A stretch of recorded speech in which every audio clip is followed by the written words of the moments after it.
Nyuma yaho M23 ifatiye umujyi wa Uvira aho abarwanyi b'abarundi ndetse na Wazalendo tutibagiwe FRDC bahunze umujyi wa Uvira ku buryo butangaje birutse kibuno mpamaguru bahunga umujyi kugira ngo batabasangamo bakabica nk'ibyari byabereye Ruvungi Sange ndetse n'ahandi mu mihanda yerekeza Uvira. Ubu tuvugana rero imirwano ntabwo yahagaze ahubwo irakomeje, aho ikomeje kwerekeza muri Fizi nk'uko tugenda tubona amakuru atandukanye. Ni mu gihe abanyamurenge bakomeje kuraswaho n'amabombe aturuka ku kibuga cy'indege cya Bujumbura cyitiriwe Melchior Ndadaye. Tugiye kugaruka rero kuri updates z'uyu munsi zigezweho mu mirwano muri ibyo bice bigiye bitandukanye, by'umwihariko Fizi bikomeje kuvugwa dore ko hari umujenerali w'umuzarendo wamaze gutangaza ko AFC M23 yahabwa Fizi mu rwego rwo kurinda abasivili. Bimeze bite rero?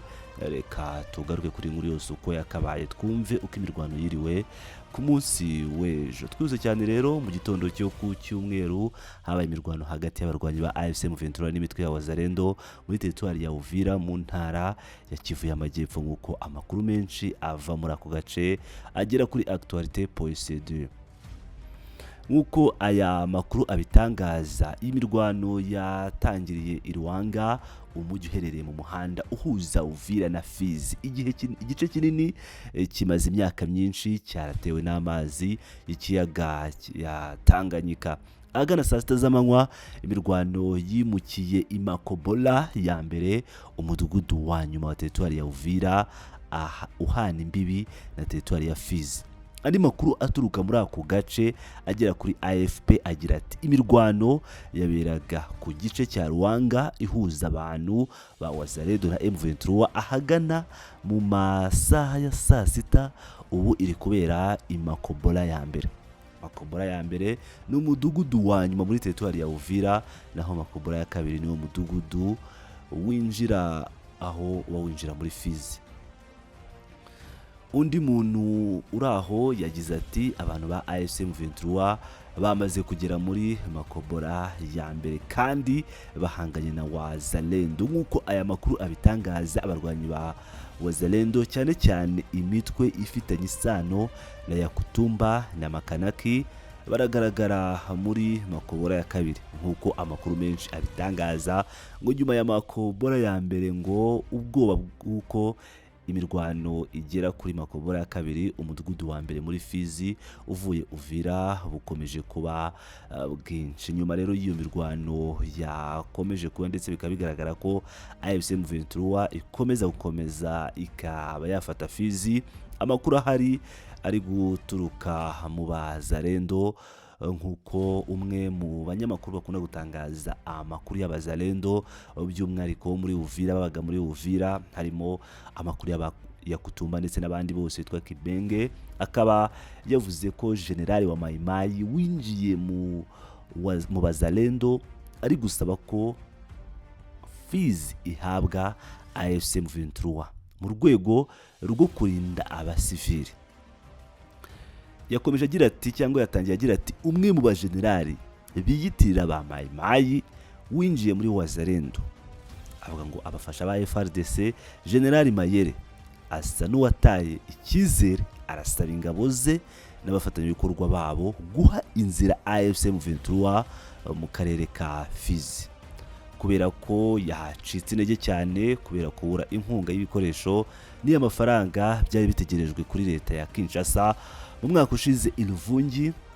Ashingira ku mpamvu yo kwirinda kumena amaraso adakenewe mu basivile b'inzirakarengane mu gihe leta itabasha kubarinda. Akabitangaje rero iyo Kibeng TV nk'uko yatangaje aya makuru. Ngira ngo rero murumva neza uko Abawazalendo bataye icyizere mu gihe AFC M23 yo iri gukomeza yavansa ijya imbere mu rwego rwo kuba yarinda abaturage. Uyu muzalendo nawe rero akabona nta kindi cyatuma abaturage babona amahoro usibye ko Abazalendo FRDC bareka AFC M23 ikaba yakwinjira muri Fizi ikarinda abaturage. Tugiye mu bijyanye n'indege za gisirikare zikomeje kwica abanyamurenge, uko byari byifashe ku munsi w'ejo ku cyumweru tariki ya 14 Ukuboza 2025 saa 5 n'igice za mu gitondo, mu gihe abaturage bari mu mihango yo gusenga, indege y'intambara yo mu bwoko bwa Sukhoi yateye ibisasu mu mudugudu wa Rwitsankuku uri ku ntera y'ibirometero bike uvuye mu mujyi wa Minembwe. Nk'uko bitangazwa na Moise Nyarugabo, umwe mu banyapolitiki bakomeye cyane bo muri Repubulika Demokarasi ya Kongo wiyunze kuri AFC M23, akaba n'ubundi akomoka mu bwoko bw'abanyamurenge, niwe watangaje iyo nkuru. Yakomeje agira ati birakwiye gushimangirwa ko ari inshuro ya 4 bibaye mu minsi 3 ikurikiranye. Kuwa gatanu tariki ya 12 umudugudu wa Mikenke watewe ibisasu. Kuwa gatandatu tariki ya 13 imidugudu ya Rugezi na Kagere nayo iraterwa. None kuri iki cyumweru tariki ya 14 Ukuboza, Rwitsankuku nayo yatewe. Iyi midugudu yose ituwe n'abaturage basanzwe kandi nta murongo w'imirwano uhari. Yakomeje agira ati ngaragaje mu bwiyoroshye ikibazo ku banyamuryango bose b'inama y'umutekano, ugavuga Garoni, ese gutera ibisasa abasivile hifashishwe drones n'indege z'intambara za Sukhoi z'ubutegetsi bwa Tshisekedi ntibigira aho bihurira n'ihagarikwa ry'imirwano? CCLF nta masezerano abigenga, kuki mukomeje guceceka?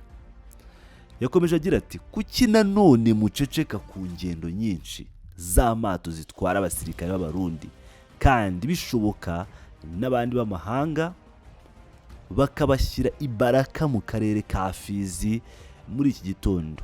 Ese baje gusa kwizihiza Noheli n'ubunani natwe ra? Nta kindi bagamije?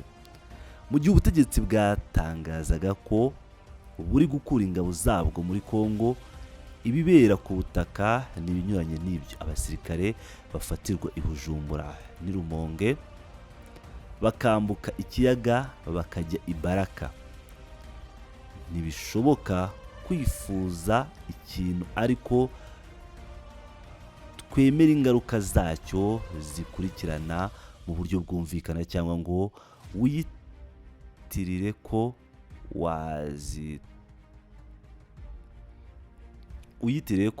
wagize icyo ukora. Kucyo aravuga ati icyumweru cyiza. Gira ngo rero murabyumvira neza cyane ibyatangajwe na Moise Nyarugabo.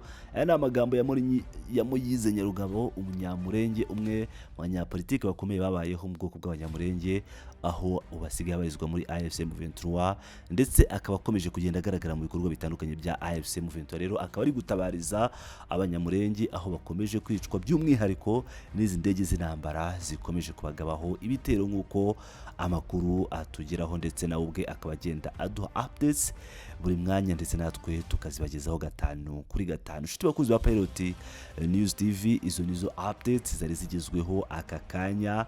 Mukomeze mane natwe, ndakomeza kugenda bagezaho amakuru mashya ku rugamba nk'uko bisanzwe, ndetse n'andi makuru agiye atandukanye ya diplomasi ndetse na geopolitique, uko ibintu byose byifashe. Mukomeze mubane natwe, ndabakunda cyane.